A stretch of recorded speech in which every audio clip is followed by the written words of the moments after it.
Muy buenas noches. Gracias por acompañarnos a estas noches teológicas que hacemos cada 15 días aquí en la Conferencia Anual Central, que es nuestra conferencia aquí en el norte de México, de la Iglesia Metodista de México, Asociación Religiosa. Y hoy vamos a tener el tema de Arminio y el arminianismo, y vamos a tener el gran placer, yo lo he escuchado desde hace muy buen tiempo en su canal de Cibersaulo, que se lo recomiendo ampliamente. Eh, Tiene muy buenos temas teológicos, balanceados. Algo que me gusta mucho de Hugo Vázquez es que no es controvertido, él se dedica más que nada a enseñar. Yo creo que es algo que debemos de aprender y creo que llevar bien en redes sociales, porque en redes sociales es muy dado a esos extremos, o sea, entonces, la idea también de esta plática, antes de profundizar en eso, no es tanto que convencerte que seas arminiano ni nada de eso, sino que realmente que conozcas antes de criticar. Y es una introducción muy básica. Y pues obviamente, vuelvo a repetir, tenemos aquí a Hugo Efraín Vázquez. Él ha servido como pastor en la misión Límites de Ecuador durante 8 años. Es actualmente divulgador de contenido sobre la Biblia, ya dije su canal, Silver Saulo, y ha sido profesor del Seminario Bautista de Ecuador. Él estudió teología en la Universidad Cristiana de Latinoamérica y tiene un magíster en estudios teológicos de Miami International Seminary, y se encuentra estudiando psicología en la Universidad Técnica Particular. Pues como vemos, es una persona preparada y obviamente conoce directamente el campo. Obviamente muchas veces puede ser muy académico, pero también el ser pastor te enseña otras maneras de abordar la teología. Entonces, un gran placer. ¿Cómo estás, Hugo? Primeramente. Bien, bien, Jesús, gracias. El placer es mío, el gusto es mío. Gracias por la invitación. Para mí, yo siempre encantado. Me invitan a hablar de estos temas, que aquí estoy presente. Así que gracias por la invitación. Bueno, yo creo que antes, obviamente, yo sé que cuando se vino ese boom de las iglesias, de la sana doctrina, de la reforma, de la reforma que se anunciaba, empezó a hablar mucho de la cuestión del calvinismo y de que en las iglesias arminianas, y mucha gente pues no conocía ni siquiera la palabra calvinismo y creo que mucho menos la palabra arminianismo. Entonces yo creo que muchas iglesias pentecostales o evangélicas tienen esa doctrina, pero ni siquiera sabía cómo se llamaban. Entonces, la idea de esto es empezar con lo más básico. Quisiera que nos dijeras qué es el arminianismo. Bien, comenzamos entonces. Arminianismo, bueno, es un sistema de pensamiento que tiene que ver con la soteriología. La soteriología es la doctrina de la salvación. Entonces, el arminianismo tiene su origen en este pensador holandés, ¿no? Del siglo XVI, Jacobo Arminio, quien en algún momento de su vida él reacciona o se aleja del calvinismo de su tiempo, ¿no? En temas básicos como, por ejemplo, el tema de la elección incondicional que se enseñaba del calvinismo, Arminio reacciona y enseña una elección condicional. Eh, por ejemplo, el tema de la expiación limitada del calvinismo, Arminio reacciona y enseña una expiación ilimitada. Serían esos dos puntos. Y también el de la gracia, el punto de la gracia, que para el calvinismo había una gracia irresistible, que Dios salvaba irresistiblemente al ser humano dándole una regeneración. El arminianismo también reacciona y enseña una gracia que se puede resistir, ¿no? Yo pienso que son estos tres puntos de la soteriología las que caracterizaron al inicio el arminianismo, y a eso nos referimos con arminianismo, ¿no? Este sistema de soteriología sobre la salvación. Ok, a veces se han hecho muchas caricaturas del arminianismo, dando a entender de que, obviamente ahorita vamos a abordar un poquito de ese tema, pero se ha hecho como que caricaturas asociándolo con el semipelagianismo, con el pelagianismo, obviamente. Pero yo creo que para poder abordar todo ese tema, Y yo siempre he dicho que la teología es hija de su tiempo y a veces son reacciones que se dan. Deberíamos entender primeramente, y me gustaría que nos empezara a platicar de una manera eh, un poquito, que pudiéramos entender quién es el personaje, quién es Jacobo Arminio. Ya, Jacobo Arminio, ¿no? Agradable sujeto, como dijera Homero Simpson, pero un sujeto muy controversial. Jacobo Arminio, para muchos puede ser el mejor, uno de los mejores teólogos de todos los tiempos, pero asimismo para muchos otros es uno de los más grandes herejes de todos los tiempos, ¿no? Y como tú comentabas al inicio, esa misma discusión es de nuestro tiempo, ¿no? Para muchos el gran Jacobo Arminio, para otros el gran hereje, ¿no? Pero en definitiva es una persona controversial. Jacobo Arminio nace en Holanda, Oudewater se llama la ciudad, en 1560. Es una persona que tuvo una vida bastante complicada. Desde muy pequeño perdió a su papá, después perdió a toda su familia, pero de alguna forma pudo estudiar teología en la Universidad de Leiden y de una forma muy interesante, él es alumno de Teodoro de Beza, este teólogo Teodoro de Beza. Teodoro de Beza es considerado para muchos como un sucesor de Juan Calvino, ¿no? Entonces, solo para ubicarnos en el contexto, eh, sabemos de la teología calvinista, no tenemos mucho tiempo para explicarlo ahora, pero Teodoro de Beza es alguien que como que va a un extremo de esta teología. La posición teológica de Teodoro de Beza se conoce como supralapsarianismo, no es una interpretación teológica en donde Dios primero decreta salvar a unos y condenar a otros. Y para cumplir este decreto, Dios después decreta la caída. Entonces, para Jacobo Arminio, esta forma de ver el decreto divino daba como resultado que Dios era el originador del mal. Si Dios era el causante de la maldad, entonces como que esto no le cuadraba a Jacobo Arminio. Entonces él reacciona en su tiempo porque este tipo de teología, de soteriología, el supralapsarianismo, era lo común en el contexto de Jacobo Arminio, eso era lo que más se enseñaba. Entonces él reacciona a esto, al supralapsarianismo en un inicio, ¿no? Jacobo Arminio pensaba que la forma calvinista de ver esto de los decretos divinos dejaba como a Jesús fuera o mejor dicho, como un paso secundario. La salvación estaba en los decretos divinos y la obra de Jesús era secundario a eso. Jacobo Arminio enseñaba más bien que la obra de Jesús tenía que ser el centro de todo, y el primer decreto de todos los decretos divinos. Entonces ahí nace ya la controversia. Para Jacobo Arminio la elección tenía que estar centrada en Jesús. ¿Sí? En Jesús. Entonces ahí nace la controversia. Con el tiempo, después tuvo también otros enfrentamientos con, se me fue el nombre déjame buscar. Bueno, Arminio estuvo lleno de conflictos. En algún momento incluso se le acusó de que negaba la Trinidad y cosas que ya no tenían sentido, ¿no? Pero bueno, ese es el contexto. Francisco Gomaro, se me había ido el nombre. Con Francisco Gomaro es cuando más tuvo sus intercambios, ¿no? Y cuando se hacían acusaciones que no tenían mucho que ver. Y bueno, Arminio muere en 1609.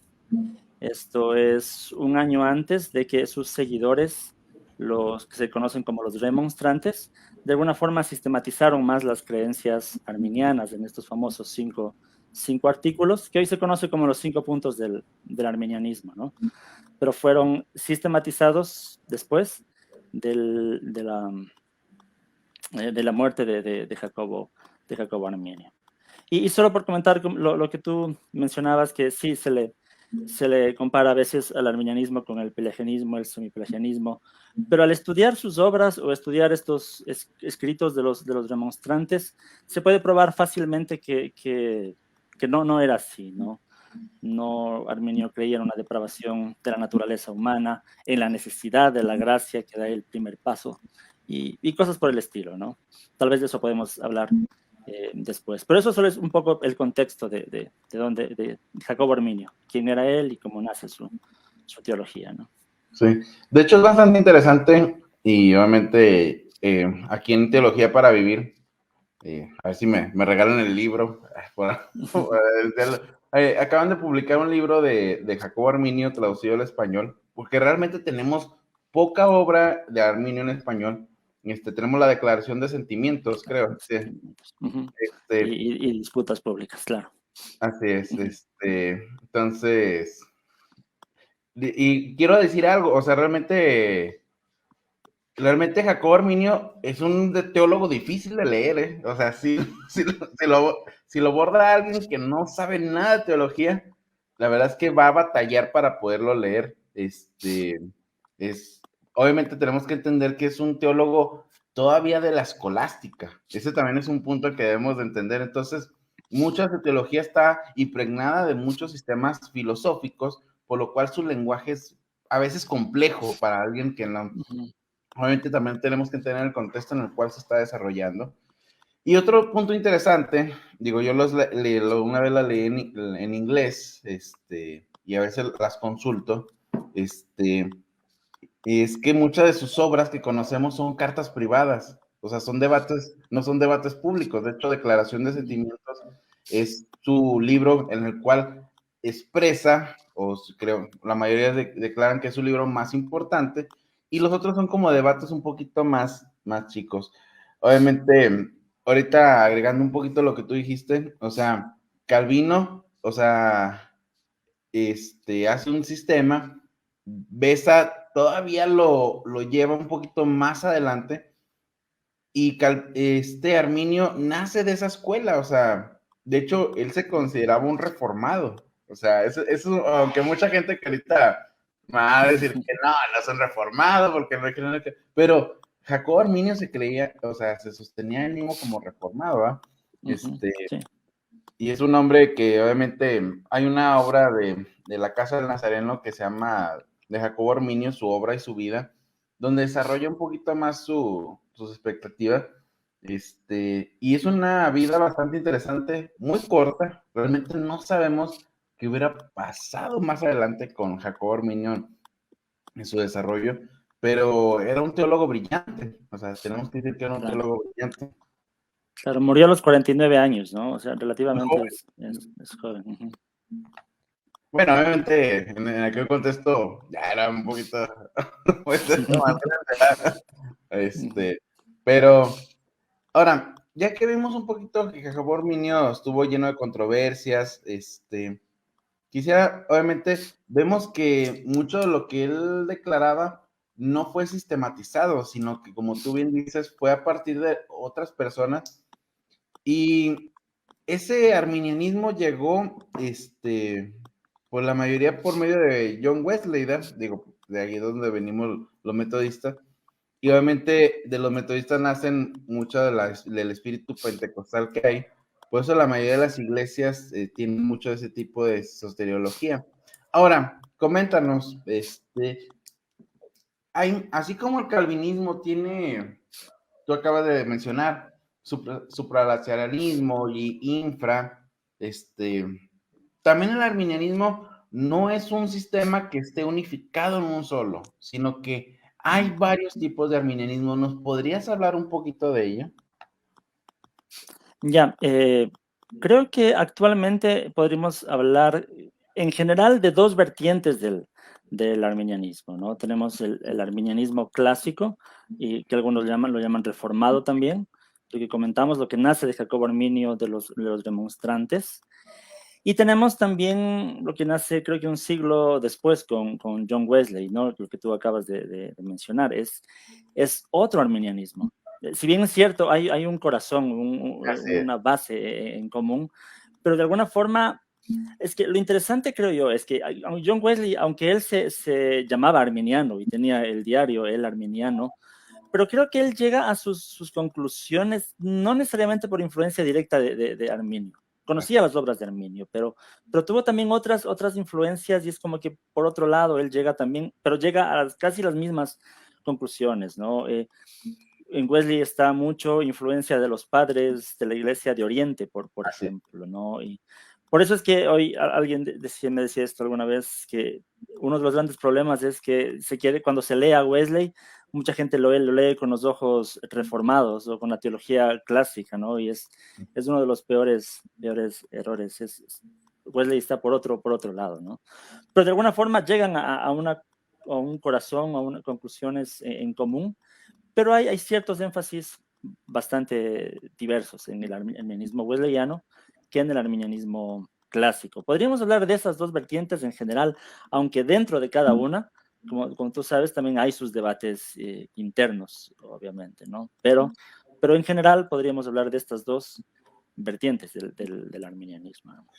Ahora, digo, ya es que, digo, obviamente esto ya es más de chisme de farándula, ya que estaban peleando en el arminianismo por si se perdía la salvación o no se perdía, ¿verdad? Pero esas son las pequeñas diferencias a veces que puede haber dentro de los puntos de vista. Ahora, dentro de estos dos arminianismos que tú bien comentas, obviamente, como tú lo explicaste de una manera, aunque Wesley, yo creo que Wesley toma el nombre de arminianismo nada más como para poderse clasificar en algún bando, pero realmente como es que Wesley lee mucho o sea, los padres ortodoxos, los padres griegos, ¿verdad? Gregorio de Niza y todos esos cuates, llega a ese tipo de conclusiones. Pero ¿cuáles tú crees que son las principales diferencias entre el arminianismo clásico y el arminianismo wesleyano? Ya, de pronto, lo primero es, y lo más importante, según como yo lo veo, es el acercamiento a la gracia, ¿no? A la gracia de Dios. Yo creo que Wesley hizo un trabajo más profundo y más didáctico incluso, y creo yo incluso más bíblico de lo que en realidad es la gracia de Dios.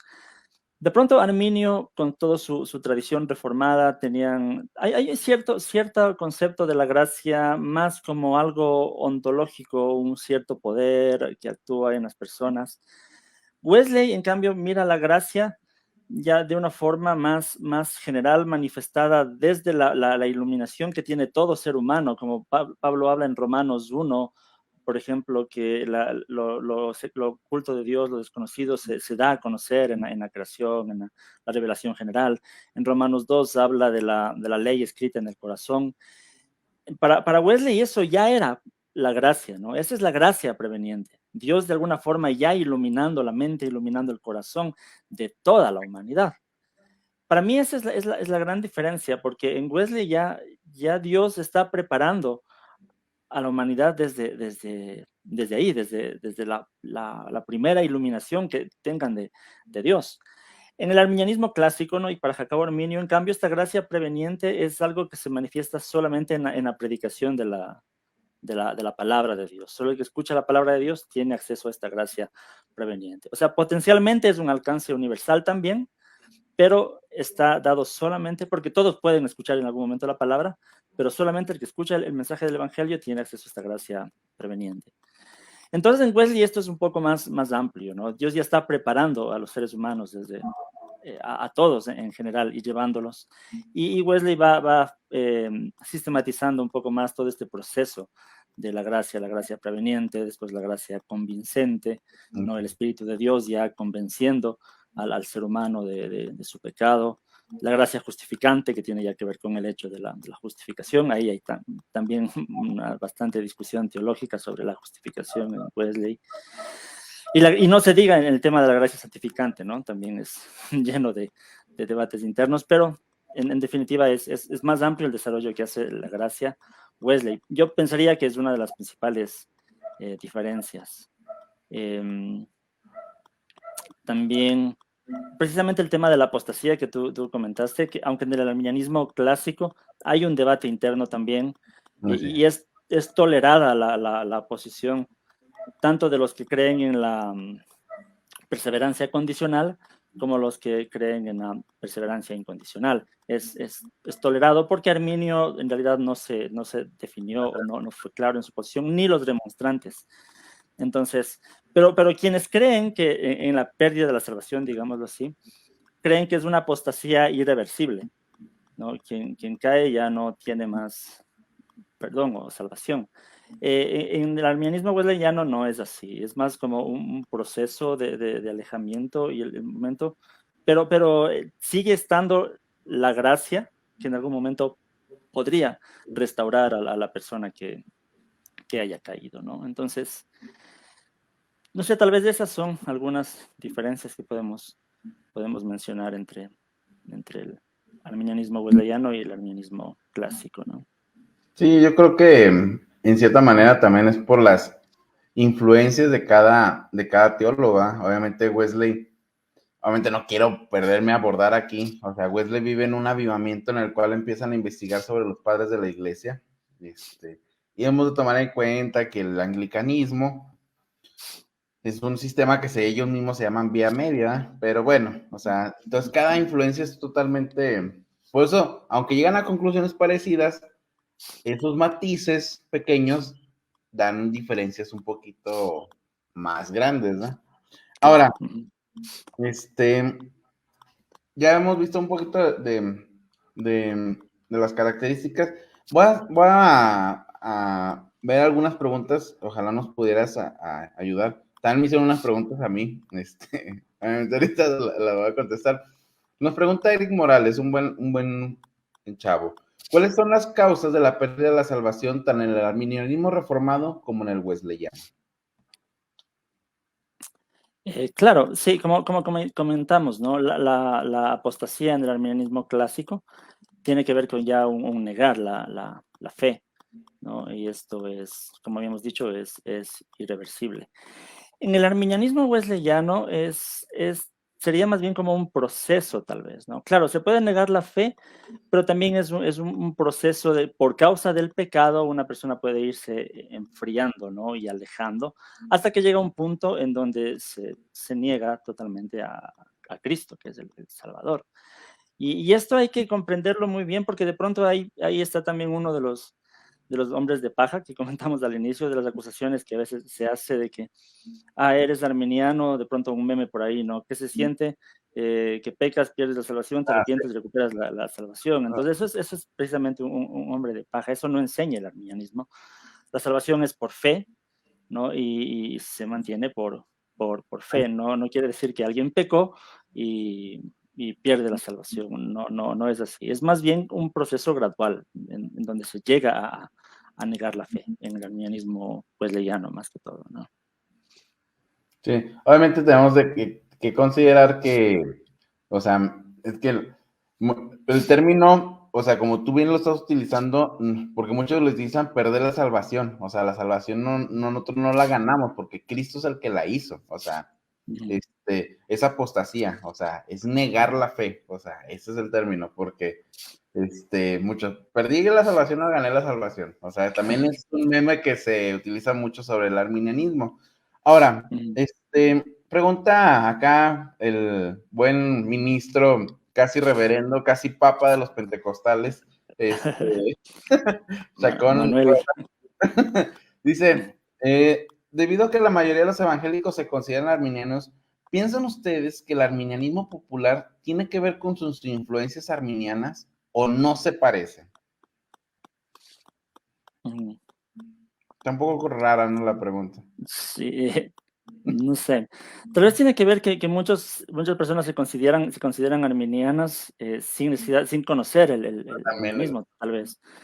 Y ese es un problema, porque en mi experiencia, por lo menos, conozco muchos cristianos que a la larga son semi-pelagianos.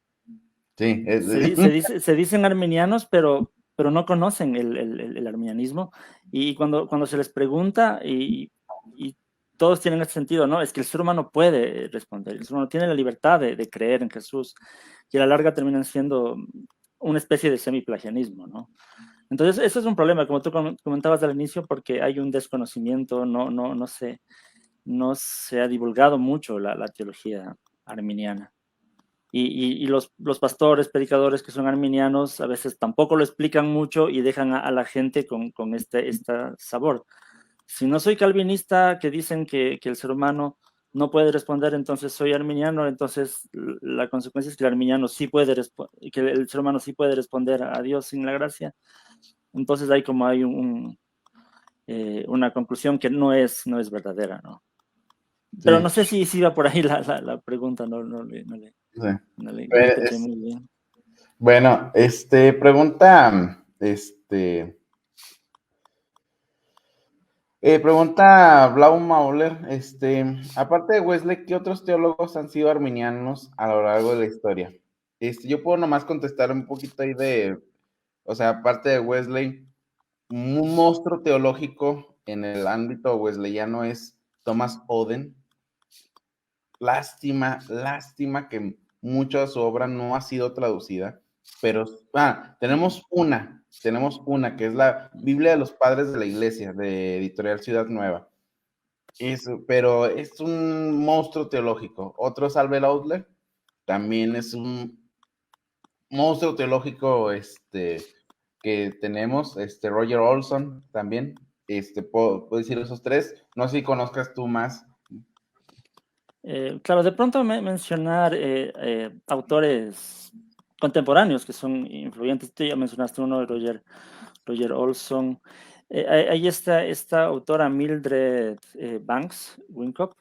También escribe y conoce mucho sobre el arminianismo, es interesante. También José Rodríguez, que escribe este libro, Vida, Teología y Legado de Jacobo Arminio, también es muy importante, ¿no? De los que se puede leer que están traducidos al español, es importante conocerlos. Podría mencionar esos tal vez ahorita. Pregunta Eric Morales, pero yo creo que esto es más que nada como que algo, yo creo que más de redes sociales. De hecho, algo que bueno, yo también que soy pastor y obviamente convivo, o sea, realmente la sensación nada más es en redes sociales, o sea, que los predicadores más influyentes son tradición, pero realmente la mayoría de la gente es arminiana, ¿sí? O sea, realmente el calvinismo nada más pegó en sus redes sociales y pequeñas iglesias que se separaron por esa razón, pero podríamos decir, ¿por qué los predicadores más influyentes de redes sociales actualmente son de tradición calvinista? Uh-huh. Sí, en eso sí estoy de acuerdo, ¿no? Es más este tema de redes sociales y no son, como tú mismo comentas, resulta que no son tan influyentes porque no son la mayoría los cristianos que salen de ahí, de esta doctrina, ¿no? Pregunta, Blomar, yo creo que va sobre la misma línea. Algunos teólogos arminianos que pueda recomendar para leer, como para introducirse a la obra de Jacobo Arminio. Sí, justo los que mencioné, ¿no? Para introducirse sería el de José Rodríguez, Vida, Pensamiento y Legado, es específico precisamente para empezar con el pensamiento de Arminio. El libro de Mildred Banks es Bases Teológicas de Arminio y Wesley, también es básico, fácil de leerlo y para introducirse en esto, ¿no? Y Roger Olson con mitos de la teología arminiana y también anticalvinismo o contracalvinismo es otro de sus libros que están también traducidos, ¿no? Traducido. Me acuerdo cuando lo leí, tira muchos pedados en eso de Olson. Bueno, yo creo que, o sea, hay muchas obras, ¿verdad? Por ejemplo, como bien comenta aquí Andrés Bravo Silva, o sea, también está Tozer, que yo creo que, obviamente sus libros no son tan doctrinales, sino son más devocionales, o sea, yo considero a Tozer, pero, o sea, es arminiano, o sea, también, o sea, Tozer es arminiano, el conocimiento del Dios Santo. Bueno, sé que no es de arminianismo, pero ese libro cualquier persona que sea calvinista necesita leer ese libro, pero también Ravenhill y Wilkerson, pues es que muchos teólogos pentecostales, digo, la mayoría, obviamente, digo, tú sabes un poquito más, Mike Perlman permeó mucho en la teología pentecostal, pero él tenía como un sistema diferente, ¿no? Ya es que él es como que quiere mezclar calvinismo con arminianismo. Le llaman la posición media, ¿no? A la posición de Meyer Perlman.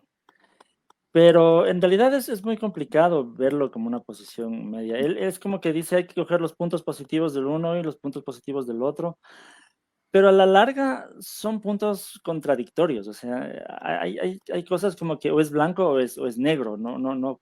Es para mí bien difícil ver cómo él quiere verlo, los puntos positivos de él, del arminianismo, los puntos positivos del calvinismo y cómo las dos cosas pueden ser verdad al mismo tiempo. Si al mismo tiempo hay contradicción, o Jesús murió por todos o Jesús no murió por todos, ¿no? No hay un punto medio, ¿no? O la elección es condicional o la elección es incondicional. Entonces, entiendo la intención de Meyer Perlman, pero no creo que a la práctica se pueda hacer un sistema así como un punto medio, ¿no? Sí, es que como dice, no puedes caerle bien a todos. O sea, eso es una... Claro, sí, sí, pienso que esa era más o menos la intención, pero es bien complicado, ¿no? Ok. Oye, pregunta, y bien comenta aquí, es que realmente, bueno, la mayoría de los padres de la iglesia fueron arminianos, o sea, realmente no podemos decirlo porque, o sea, San Agustín sí es un proto calvinismo en cierta manera, ¿eh? O sea, realmente Agustín se queda en el misterio, o sea, ese es un punto que sí debemos de recalcar, pero sí tiene, o sea, sí tiene mucho de la doctrina, eh, de ese tipo, ¿eh? Pero en general, pues sí, la mayoría de los padres de la iglesia, más que arminianos, es que ese es el punto, eso es como que anacrónico, ¿eh? O sea, decir que eran, Claro, más bien son sinergistas, es que como que ese es el punto que debemos de decir, porque claro. también cuando, creo que había una página, digo, no quiero decir el nombre, que ponía citas de los padres de la iglesia y decía, este, miren, el padre de la iglesia es calvinista, o sea, es totalmente anacrónico hacer ese tipo de ejercicios teológicos. Claro, claro. Sin embargo, yo pienso como tú dices, bueno, el sinergismo es una característica principal en los padres de la iglesia. El énfasis en la libertad también está en los padres de la iglesia. Y claro, como tú dices, sería un anacronismo decir eran arminianos, porque, bueno, estamos hablando de 16 siglos después, 15 siglos después. Pero si analizaríamos cada uno de los puntos que te identifican con el arminianismo, sería bueno pensar si los padres de la iglesia creían en una elección incondicional, y ese concepto de elección incondicional sí está como con Agustín más, Así es. ya empieza con Agustín, y antes de eso no se puede encontrar un concepto de elección incondicional en los padres de la iglesia. Lo mismo con los otros temas, el tema de la gracia irresistible, la expiación, cada uno de los 5 puntos. Yo diría, o sea, sí hay un sentido más a lo arminiano en los padres de la iglesia, ¿no? Y aparte, digo, sí hay teólogos, padres que sí tienen cierta tendencia al monergismo. Por ejemplo, pues está Ambrosio de Milán. Si han leído su obra es muy dada a ese cargo. Pero, digo, en general la mayoría de los padres de la iglesia, o sea, yo siempre no recomiendo utilizar a los padres de la iglesia como para posicionarse en un lado. Hay que leerlos en su contexto y a veces son respuestas a su tiempo. Y como que ese es el punto. Obviamente, A veces es un claro, punto obviamente, eso también. porque a veces es que saco una cita del padre de la iglesia y miren, aquí dice que es calvinista, no creo que es un error de los dos lados, ¿verdad? Pregunta aquí Brenda Romero, ella es de mi iglesia aquí en donde me congrego. ¿De qué sirve definirse calvinista o arminiano? O sea, esa pregunta yo creo que pues, es bastante válida, digo, ¿de qué nos sirve o sea, qué condiciones lleva definirse a algún lado o hacia otro? Sí, esto es importante. Sí, es algo que me comentan mucho en el canal, en la página web. Incluso existe este dicho, ¿no? Yo no quiero ser ni calvinista ni arminiano, yo quiero ser cristiano. A veces no entiendo a qué se refieren porque uno tiene que preguntarse, ¿pero qué creo sobre cada uno de estos puntos, ¿no? Y al desarrollar la teología, Independientemente de que yo quiera identificarme como calvinista o como arminiano, a la larga yo, si estoy haciendo teología, voy a tener que ubicarme en ciertos conceptos de los que hemos estado hablando. Yo creo que Jesús o Dios ama a todos los seres humanos o no creo que ama a todos los seres humanos. Debo tener una idea al respecto. Si es que yo creo que la salvación está disponible para todos o Dios solamente predestinó y eligió a algunos. A la larga, de acuerdo a mi exégesis, a mi reflexión, a mis estudios, a la larga termino posicionándome en un punto, ¿no? Entonces, quiera o no usar el título, el nombre, al final mi teología termina estando en alguno de estas posiciones. Ahora, de que tiene aplicaciones prácticas, yo sí creo que tiene de alguna forma se aplica en mi vida. Yo siempre comento esto, en el tema del evangelismo, por ejemplo. Si yo soy calvinista o yo soy arminiano, mi motivación al evangelizar va a ser diferente, ¿no? De pronto en un lado voy a decir, bueno, yo evangelizo porque es un mandamiento y al final no sé quién está predestinado y quién no, pero tengo que cumplir el mandamiento. Por el otro lado, el arminiano va a decir, no, todos tienen oportunidad, entonces es otra motivación. Voy a predicar porque creo que Dios a todos los ama y a todos los va a salvar. O sea, sí hay aplicaciones prácticas de mi teología en mi vida, ¿no? Y yo siempre comento este tema y soy crítico en esto con el calvinismo. Mi motivación para amar a otras personas y a mis enemigos está precisamente porque viene de un Dios que ama a todos los seres humanos y ama a sus enemigos. Para mí eso es mi motivación, lo que me lleva a amar. Pero si mi teología no fuera así, en realidad para mí se me hiciera muy difícil este tema. ¿Cómo amo yo a todos si el Dios que yo creo de pronto no ama tampoco a todos? O sea, a mí en lo personal influiría bastante eso, ¿no? En mi motivación para hacer las cosas. Entonces sí me sirve identificarme en algún lado también para mi vida práctica, ¿no? Quiera Sí, usar o no el nombre calvinista o arminiano, pero mi teología me lleva a actuar de alguna forma. sí. Yo creo que, o sea, a final de cuentas, decía R.C. Sproul, las ideas tienen consecuencias. O sea, o sea, a final de cuentas, o sea, las ideas conllevan a hacer algo. O sea, no hay, decía también un filósofo que no hay nada más peligroso que una idea. Entonces, las ideas que nosotros tenemos o los presupuestos que en los cuales leamos y trabajamos la iglesia, o sea, conlleva a hacer ciertas prácticas. Bien decía aquí una vez aquí el papa de los pentes, el buen Chacón, que decía que nuestra teología, al final de cuentas, determina lo que hacemos en la iglesia y al mismo tiempo, al revés, lo que nosotros hacemos en la iglesia dice mucho de nuestra teología. O sea, Claro. esto es un círculo que se va cerrando, ¿ah? Y con esto no quiero decir que los calvinistas no prediquen ni nada de eso, o sea, hay calvinistas que hicieron misiones, o sea, también eso es un punto que, pero algo que yo puedo ver es que, por ejemplo, Wesley, al pensar que la gracia era, o sea, era para todos, por eso era muy dado a visitar los barrios muy pobres, o sea, esas son las consecuencias de ciertas ideas. Uh-huh. Entonces, Sí. eso podemos verlos ya al final de cuentas en el desarrollo de nuestra iglesia. Ahora, de nada sirve decirse arminiano si al final de cuentas no influye en lo que realmente, o sea, no te lleva a ser más piadoso. Eso también es como que un punto. Ay, bueno, soy arminiano. Y creo que la gracia es para todos, pero no predico para nada. Pues tampoco no Uh-huh. es como que es contradictorio. Claro, no está congruente. Claro. Uh-huh. Aquí nos dice el buen Uciel López, yo creo que te conoce, dice, encontrar el canal de YouTube es del hermano Hugo Vázquez, me salvó del calvinismo. Bueno, Amén. Por eso hacemos lo que hacemos. No, mi propósito no es salvar del calvinismo. Mi propósito es informar. Precisamente como tú comentabas al inicio, hay poca información sobre el arminianismo, entonces he hecho algunos videos, tengo toda una lista de reproducción.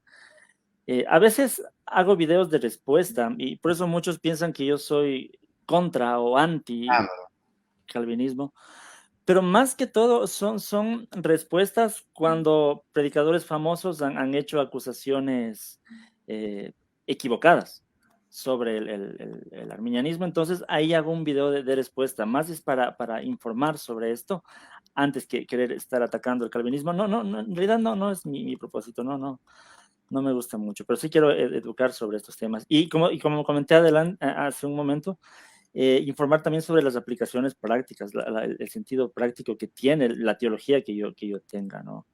Por ejemplo, sí quisiera mencionar, hay predicadores conocidos como John MacArthur, por ejemplo, o hablando de las redes sociales, el pastor Will Graham, Miguel Núñez es otro. Los tres han dicho textualmente que el arminianismo es semipelagianismo. O si no lo han dicho textualmente, han dicho uno de los 5 puntos del arminianismo es la depravación parcial. Lo han dicho así. Entonces, eso es cuando me molesta un poco, precisamente porque si voy a hacer una crítica a la teología, otra teología, por lo menos voy a conocerla, ¿no? Informarme un poquito y saber que uno de los puntos del arminianismo, que era uno de los artículos de los remonstrantes, era que el ser humano está totalmente depravado. Eso no lo niegan, y que el ser humano necesita de la gracia de Dios para poder creer. Entonces, eso enseñaba Arminio, enseñaban los remonstrantes, incluso Wesley, aunque a Wesley a veces se le ataca un poco más por precisamente la gracia preveniente que es para todos. Pero aún así, él también creía que sin esa gracia preveniente el ser humano está totalmente preparado. No puede dar el primer paso. Entonces, pues esas son precisamente las objeciones por las que he tenido que hacer un video de respuesta sobre esos temas, ¿no? Sí. Por mencionar. Oye, pregunta aquí Eric Morales, ¿creen que el sistema calvinista tiene como consecuencia lógica que Dios es el autor del mal y el pecado? Sí, yo lo he dicho muchas veces en mi canal, sí. Y no solo el calvinismo supralapsariano. Yo pienso que el calvinismo supralapsariano es como más consecuente con su teología, o sea, es sincero. El calvinismo supralapsariano dice: Dios decretó salvar a unos y condenar a otros, entonces por eso fue la caída. La caída fue para cumplir su propósito de salvar a unos y condenar a otros. Entonces, la caída es un decreto directo de parte de Dios, es una consecuencia lógica que Dios decreta la maldad. Pero yo no creo que sea solamente el supralapsariano, porque en el infralapsarianismo, de una u otra forma, también, aunque se diga, bueno, Dios permitió la caída, pero cuando uno se pregunta un poco más, a la final sigue estando la idea de que Dios decreta todo, ¿no? Decreta todo lo que sucede en el mundo. Parece ser el concepto de soberanía de Dios para el calvinismo. Entonces, indudablemente, las acciones pecaminosas están decretadas por Dios. Ahora, sé que existe esta explicación que es el compatibilismo, ¿no? El calvinismo habla de este compatibilismo, que es compatible, el determinismo divino compatible con la libertad humana. Pero el rato de explicar cómo es cómo es compatible, hay muchos vacíos. A la final, Dios sigue determinando lo que sucede. Entonces, yo sí lo creo así. Yo sí creo que el calvinismo da como consecuencia esta afirmación que Dios es autor del pecado. Ok, bien dice que MacArthur se ha dicho eso de depravación parcial. Yo creo que sí es un tema que, Sí. ahora, me gustaría una pregunta porque muchas veces como que en cierta manera el calvinismo dice, es que nuestro sistema es el bíblico, ya es que toman de cita Romanos 9, que de hecho muchos calvinistas han dicho que no debemos de tomar Romanos 9 como base, pero por ejemplo tenemos Efesios 1, que creo que es un buen versículo para el calvinismo, pero el arminianismo, o sea, ¿cómo podemos decir que el arminianismo también está basado bíblicamente? O sea, ¿cómo podemos ver consecuentemente que sí está ahí en la Biblia? Claro, esto es interesante porque, mira, Jacobo Arminio, él, precisamente su propósito al inicio era quitar un poco esta teología dogmática, ¿no? en aquel tiempo la teología era a partir de los credos, a partir de las confesiones. Entonces Arminio es como que dice, bueno, dejemos a un lado, no que no son importantes, eran muy importantes para él. Él afirmaba la confesión belga, el catecismo de Heidelberg. Pero Arminio dice, hagamos teología desde la exégesis bíblica, ¿no? Entonces, ahí es cuando empezamos a tomarnos en serio pasajes como, podemos ir viendo cada uno de los puntos, ¿no? De pronto, hablando de la elección condicional. En el arminianismo nos tomamos en serio textos como aquel que cree será salvo, Juan 3:16, ¿no? Amo a Dios al mundo, para el que crea será salvo. O en Hechos la declaración de cree en el Señor Jesucristo y serás salvo. Es una condición, ¿no? Creer para ser salvo. Lo mismo Efesios 2, por gracia son salvos por medio de la fe. Entonces, el respaldo es que en la Biblia hay una condición, que es la fe, ¿no? Entonces, una elección incondicional es como que da como resultado que la persona tiene que ser salva para poder creer, pero el mensaje bíblico es cree para ser salvo, ¿no? Entonces, ahí ya tenemos algunos textos que nos hablan de una elección condicional. Ahora, cuando se hace la pregunta, ¿y la muerte de Jesús en la cruz fue solamente para algunos o fue para todos?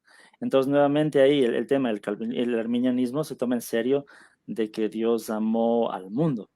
Y en el arminianismo, mundo sigue significando todas las personas del mundo. No hace falta una reinterpretación de la palabra mundo para entender el amor de Dios por todos, o entender textos como Primera de Juan 2:2, donde se habla que Él es la propiciación por nuestros pecados, no solo por los nuestros, sino por los de todo el mundo.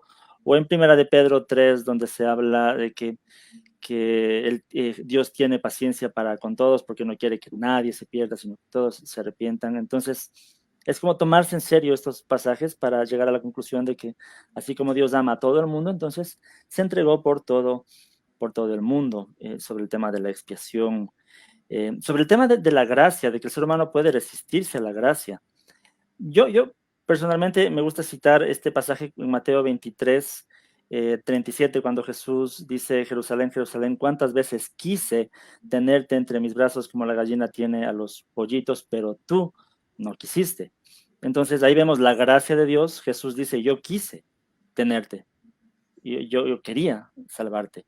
Dice, pero tú no quisiste. Entonces vemos al ser humano resistiéndose a la gracia de Dios. O Esteban en Hechos 7, cuando dice, ustedes son tercos que siempre resisten al Espíritu de Dios. Entonces ahí está la gracia que se puede resistir, ¿no? Ahora, yo pienso que ahí a veces al calvinismo esto le choca un poco porque decir que Dios quiere hacer algo, pero no lo puede hacer porque el ser humano se resiste, es como que para ellos como un choque para la soberanía de Dios. Pero a veces es como un concepto extraño de lo que es soberanía. No, para el calvinismo, soberanía es que Dios necesariamente tiene que hacer todo lo que Él quiere, cuando quiere, como quiere, y no. Para el arminianismo, soberanía más, me gusta la distinción que hace Olson, cuando él dice, hay la soberanía de hecho y la soberanía de derecho.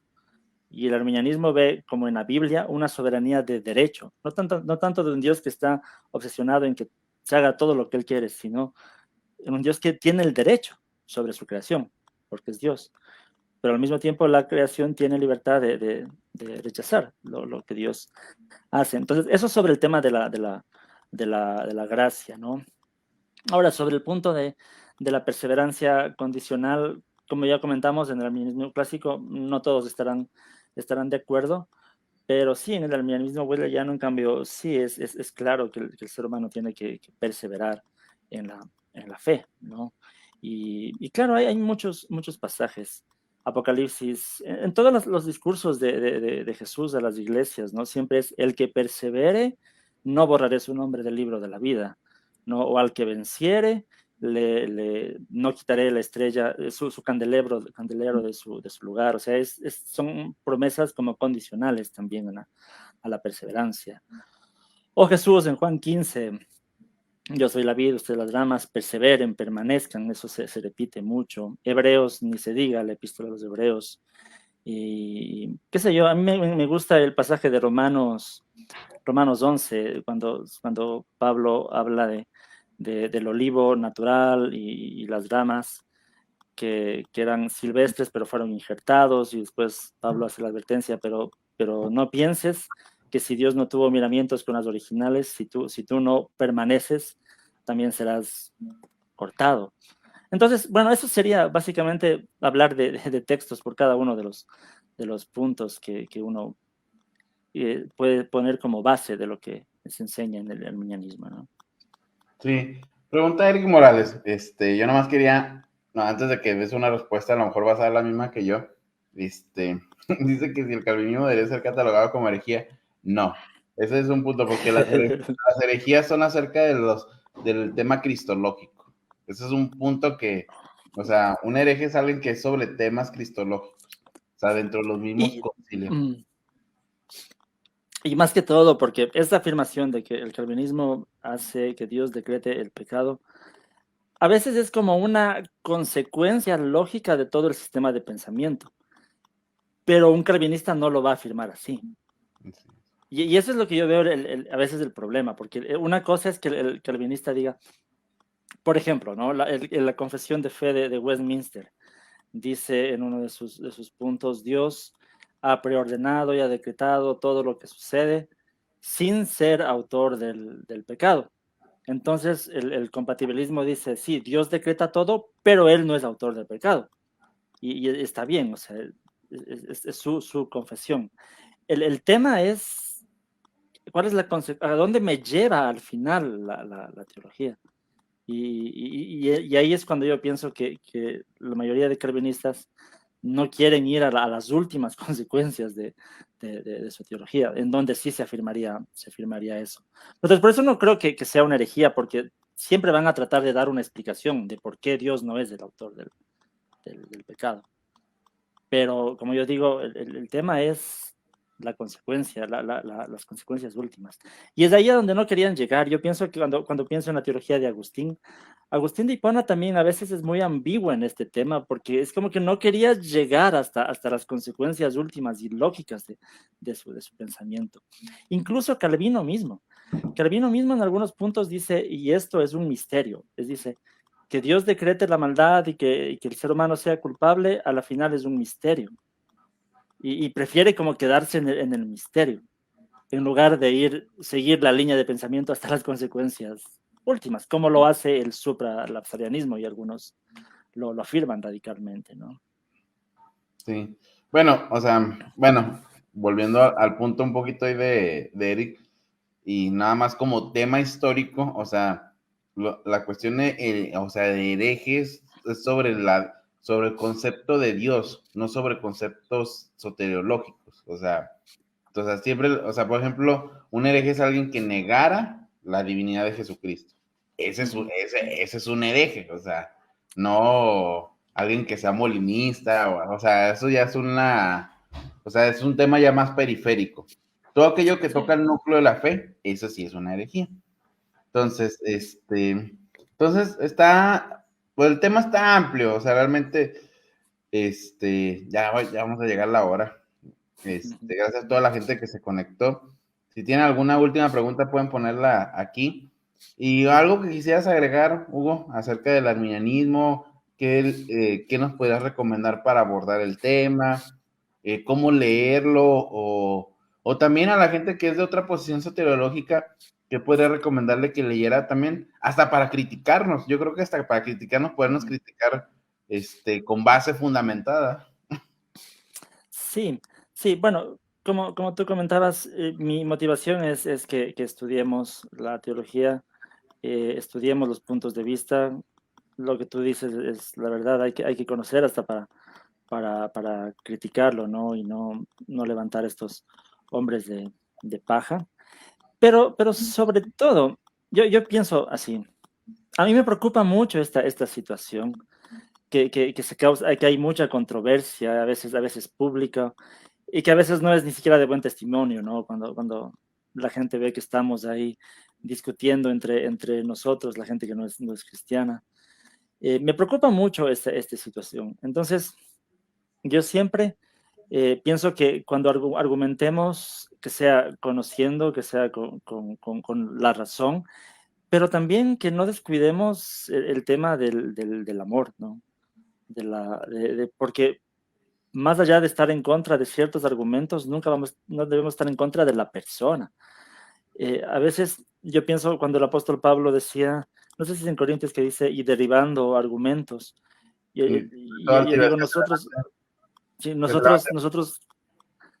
a veces queremos derivar a las personas, ¿no? No a los argumentos, queremos derivar a las personas y estamos llenos de ofensas. Yo te pongo en mi canal, no hay día que yo no reciba unos 3 o 4 comentarios de herejía, ¿no? De eres un hereje pelagiano y todo este tipo de cosas. Y sé que a mis hermanos calvinistas igual, sé que igual hay muchos arminianos que están también levantando muñecos de paja en contra del calvinismo. Y también deberíamos conocerlo también antes de criticarlo, ¿no? Y se dicen, es que calvinista siempre salvo, y piensas que puedes vivir como sea y no vas a perder la salvación. Entonces, también es un muñeco de paja, tampoco es verdad. Entonces hay que conocer. Pienso que cuando conocemos poco, estamos siempre peleando y acusándonos de herejía. Pero cuando conocemos más de mi teología y de la teología de los demás, empezamos como a entender y a tener más empatía, porque no creo que nadie esté haciendo teología con malas intenciones, ¿no? Yo sé que todos estamos haciendo teología queriendo ser sinceros y que el texto bíblico nos lleve por donde quiera llevarnos. Entonces, yo no puedo decir, bueno, los calvinistas son unos herejes, como que estuvieran haciendo ellos con mala intención su teología. No, es su conciencia, es su razón la que les está llevando a esas conclusiones. Pues bien, yo tengo que respetar, ¿no? Lo mismo si mi conciencia, mi razón me lleva por una perspectiva arminiana, también no es con malas intenciones, es porque quiero que el texto bíblico me lleve a tener mi teología, ¿no? Entonces eso tenemos que entender antes de estar acusándonos y peleando entre nosotros, ¿no? Decía Wesley que no utilicemos el nombre calvinista ni en forma de reproche. Uh-huh. Ese es un punto que... Entonces, yo creo que en ese sentido, tú acabas de decir algo, o sea, bien importante, o sea, la gente no hace teología como que, ay, bueno, voy a hacer teología para dañar a la gente. Es que como que a veces se da esa idea. Y yo tengo que hablar, digo, yo soy metodista, obviamente todo eso, pero, o sea, yo leo a Calvino, realmente sus sermones, o sea, son buenos, o sea, y si usted lee la obra de Calvino, realmente no va a la predestinación inmediatamente. De hecho, él empieza con el Decálogo, o sea, y el libro de la institución de la religión cristiana es un muy buen libro. O sea, usted, aunque no sea calvinista, léalo, o sea, es ampliamente recomendado. O sea, y bueno, y esto lo digo como metodista, o sea, Wesley, de hecho, no ataca a Calvino más que en una sola ocasión, y eso ni siquiera era por su teología. O sea, entonces, a veces pensamos que estamos muy lejos unos de otros, pero estamos unidos a esa gran cruz a esa cruz que nos salvó. Entonces, ya nos dijo aquí Marco Jaciel, muy buen tema. ¿Cuál libro recomiendas sobre el arminianismo? Eso ya también ya los comentamos. Pues muchísimas gracias, Hugo. De verdad estuvo bastante agradable. Esperemos que nos puedas acompañar en alguna otra ocasión sobre algún otro tema, a lo mejor un poquito más específico. Esta nada más era una charla como más en general. Y te agradecemos, y también agradecemos a toda la gente que estuvo conectada, y gracias también a los que comentaron y estuvieron preguntando. Sí, no, gracias a ti. Yo, como te dije al inicio, yo he encantado. Me llaman a hablar de teología, ahí estoy. Bueno, Sí. bueno, ya está. Para eso estamos, y primeramente también para que la teología sea algo agradable a la gente, porque a veces tienden a como que a solamente los que están ahí en los libros. No, la teología afecta lo que hacemos al final de cuentas en la iglesia. Claro. Bueno, Y todos los cristianos somos teólogos. queramos o no, nadie se escapa de hacer teología. A final de cuentas. Académica o no, pero todos estamos. El propósito es conocer a Dios. Y en ese camino estamos todos. Amén. Entonces, nos despedimos. Muchísimas gracias por la gente que se conectó. Gracias. Nos despedimos. Bye. Chao.